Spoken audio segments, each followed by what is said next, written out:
Well, thank you very much. Good afternoon. It's the last part of the show, so I know exactly what you have in mind after such an inspiring day with lots of storytelling, technology, collaboration, and so on. And that's probably something like that. So the question is, I'm gonna also tell you what I have in mind right now for the next 25 minutes. And that's something like that. So Linda asked me to talk about digitization, automation, and what this will lead to. But I guess we have a conflict of interest in here when you're thinking about beers and I'm thinking about the future. So I'll try to do that a little more interactive. So the first question I have into the audience is, you've listened to so much, you learned so much today. Is there somebody who could precisely define digital transformation for me, the things what's going on? Any volunteers? That's about the typical reaction I get all the time I ask this question. So I'll give you my definition of digital transformation, and that's this one. So when we talk about this phenomena of things that changing in a high-speed VUCA world, we've seen all that today.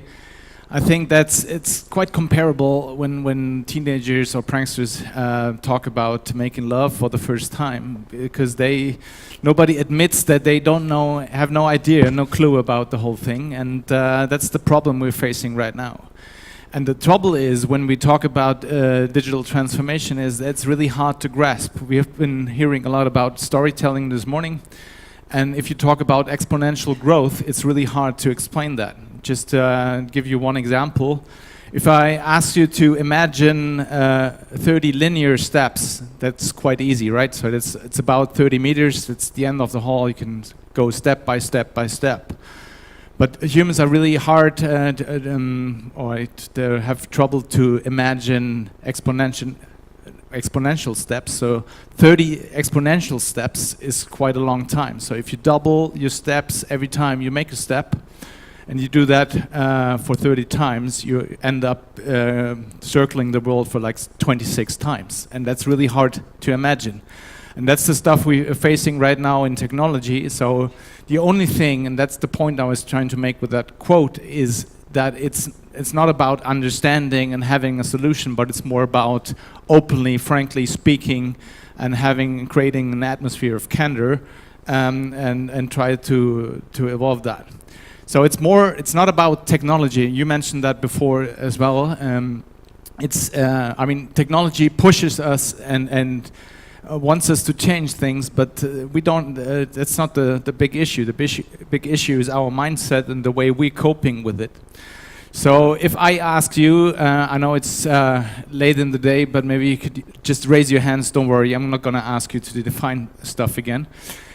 If I ask you, in your opinion, do we need to change? Do your organizations need to change in the futures? Please raise your hands. I think that's about the majority, and that's what happens a lot of time. But if I ask you to come up here on stage and join us and tell what you're gonna change tomorrow when you go back into your organizations, and I ask you to raise your hands, it's probably not as much.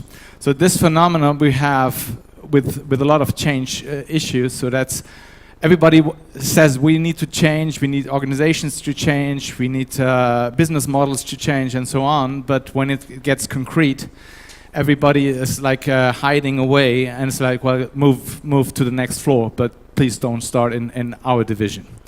So the trouble is how we could face that, and I figured that it's maybe at the end of the day more important to talk about the mindset than about technological stuff. We can do that maybe next time when you invite me at the first thing in the morning. I can shock people.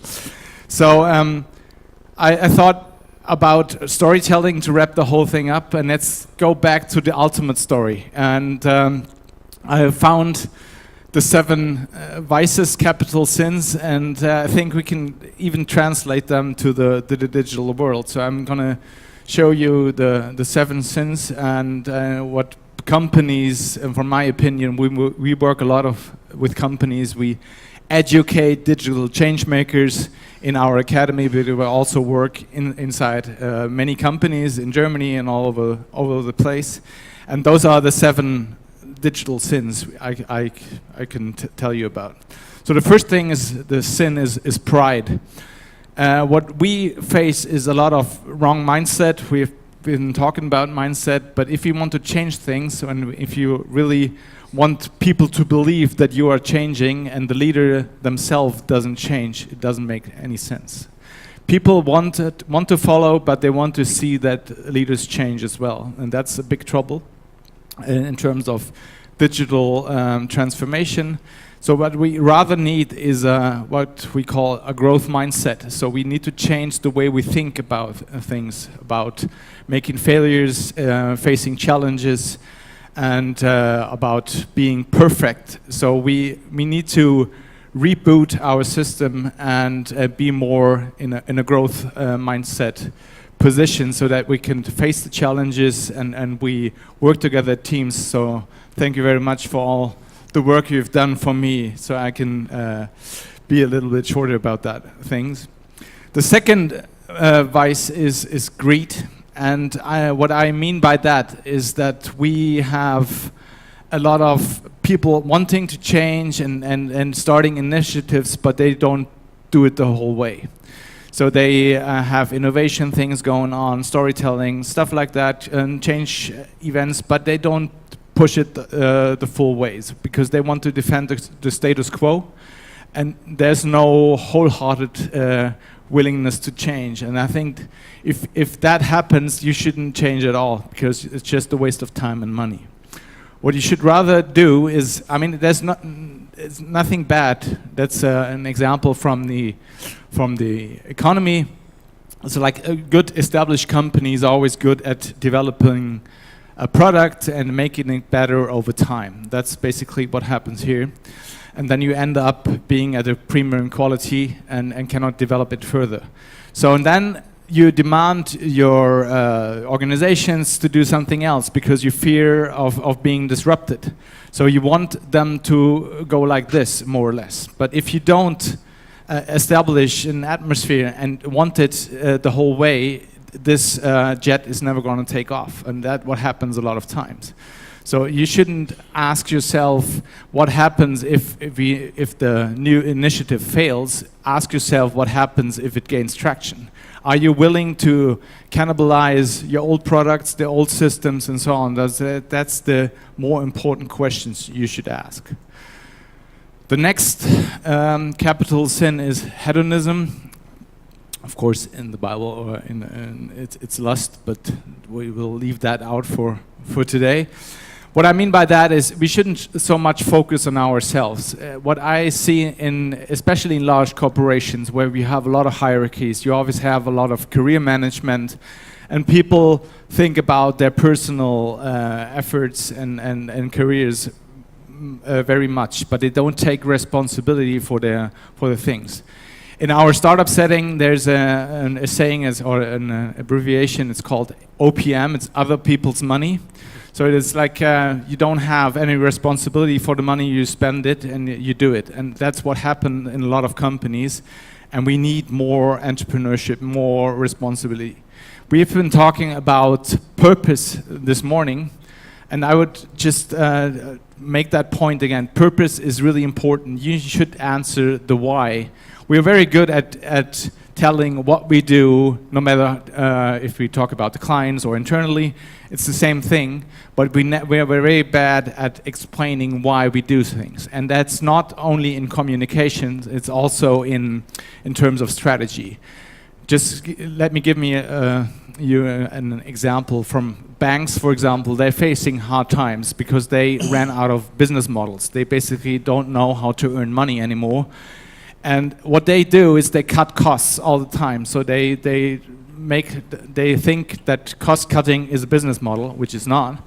And people inside the company, they're not stupid. They see that, and there's no answer that the executives can give them.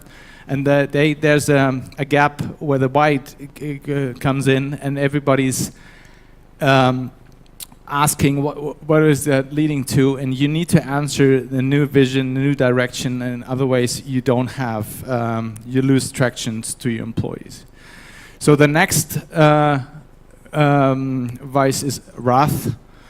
And what I mean by that is that when I see a lot of companies that they got the point that they need to change and then they need to focus on new things, what they do then is they apply the same management methods they used before and trying to do new things, and it doesn't work.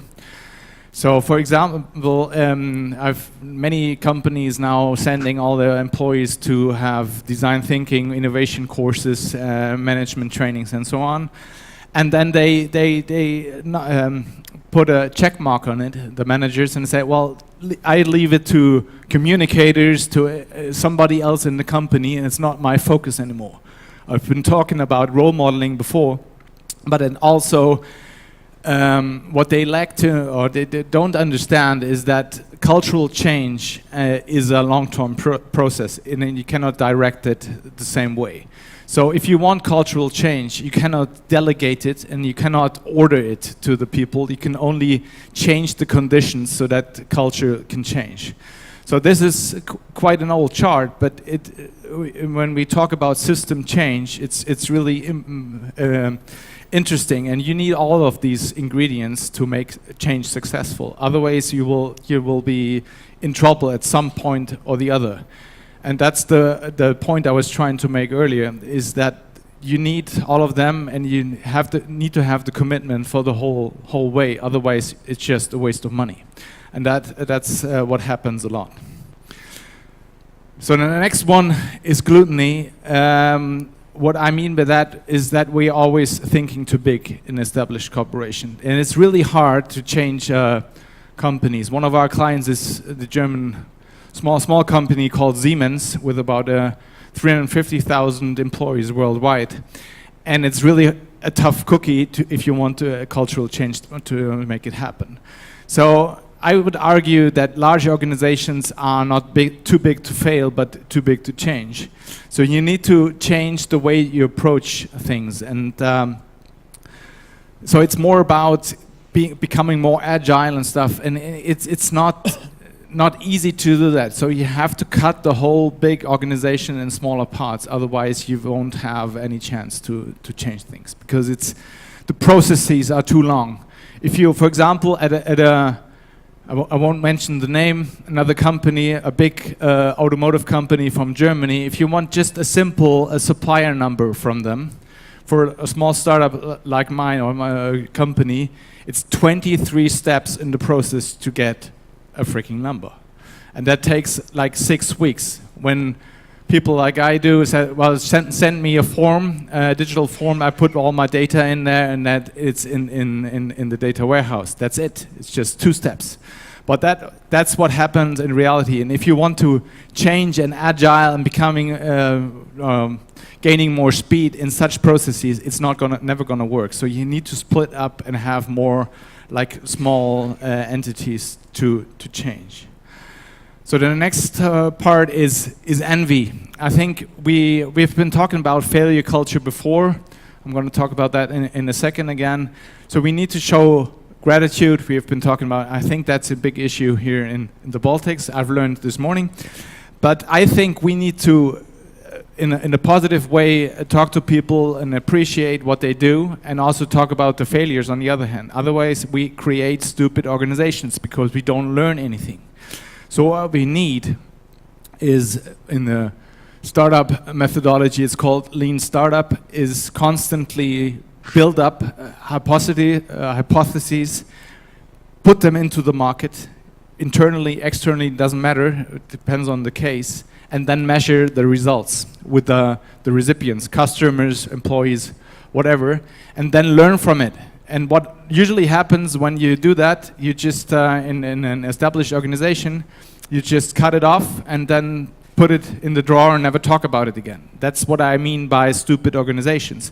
What you rather need is distribute the learnings and talk about that And we have the same thing in academia. We have a project in Bavaria, for example, right now. Academia never talks about failures. The successful papers are published. So we have the same thing all over the place, not only in the companies. So we need to establish learning organization. And last but not least, there's Sloth, which is good at this point of the day. So we need to change our expectations towards our careers. We're not entitled to our careers anymore. In our way of thinking, or the way I grew up, was I'll go to university, finish something, and then I enter the job market, and then I go pursue my career step by step by step. And somebody is going to push me further. I don't have to do anything. I don't have to learn anything anymore. And we have to change that, and we have to reflect the way we do. I really like the stuff I'm always preaching that we have to unlearn first in order to relearn things. And that's what we trying to do with our participants, is take them to a more broader sense on more interdisciplinary skills. So what we have, there has been a mania for the last 2 decades, I think, in pushing everybody into a specialization. Everybody has to be an expert on something, which is fine, but what we need now in order to change this is a broader understanding and control and leadership. So that's what we call the T-shaped skills. So you need your foundation, and you have that, that's fine, but you need to build up this broader skills on top of it. Otherwise, you won't be able to collaborate and understand breaking up silos, all those issues that are coming up. So that's basically the thing. So to sum the whole thing up, talking about deadly sins, you can also transform, if you like, the more positive way. Those are the 7 virtues you need to make digital change successful. But the whole thing is not successful without a clear vision.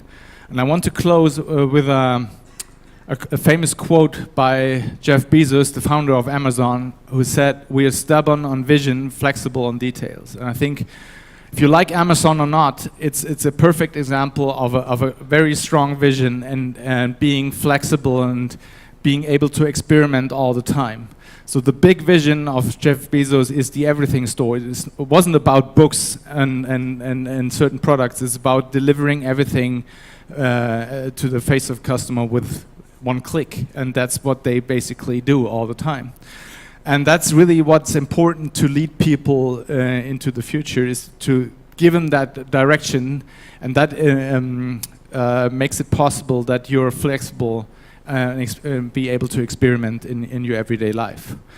So there's one quote, I've mentioned it before: problems cannot be solved with the same mindset that created them. Unfortunately, I didn't say that, but this guy. But I think it's really important that you change your mindset and approach things in a different way. If you do it the same way, nothing is going to change. So I'm not going to ask you again, but next time somebody's asking you, maybe you remember my saying and said, you stand up and say, I'm first, I want to change things. And a good way of doing that, and that brings me back to the beer chart, in the end, is when you're now going out for the networking and talking to people. There's a good tradition in our school when the new participants come in, and on their first day, we have a big collaboration dinner on our first day, and everybody has to bring out a toast to the people and tell them what they are going to change in the near future. So that could be your homework for today. And that's about it. Thank you very much.